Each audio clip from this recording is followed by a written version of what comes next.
Chapter 1 श्लोक 23 यही श्लोक रे अर्जुन श्रीकृष्ण को कहते कि मु देखा चाहूँगी के माने धृतराष्ट्र पुत्र दुर्योधन को प्रसन्न करने को एठाकू आसी श्लोक रु आम दुईट लेसन शिखिपर। फर्स्ट जितेबले आमको कहार सबुठ अधिक आवश्यक पड़ता है जहाँपर आम अधिक विश्वास रखी था आशा रखी था सेतेबले से मन कर दे थाए आउ सेतेबले आमको दुख लगी थाए आमको राग लगी थाए से व्यक्ति उपरे अर्जुन जमीती जानवा चाहूँगी देखा चाहूँगी आपण भी से व्यक्ति विषय जान आउ जी तुम सहित जमीती व्यवहार कर सहित सेमती व्यवहार कर।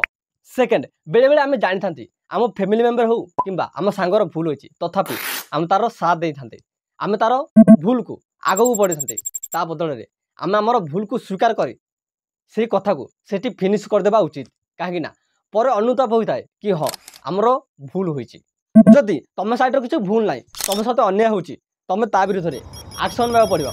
इवेन भगवान श्रीकृष्ण को नीति अप्लाई करा पड़ो साम दाम दंड भेद। भगवान श्रीकृष्ण जमीती कौरव मान को बहुत बुझे किंतु कौरव माने बुझी नथिले।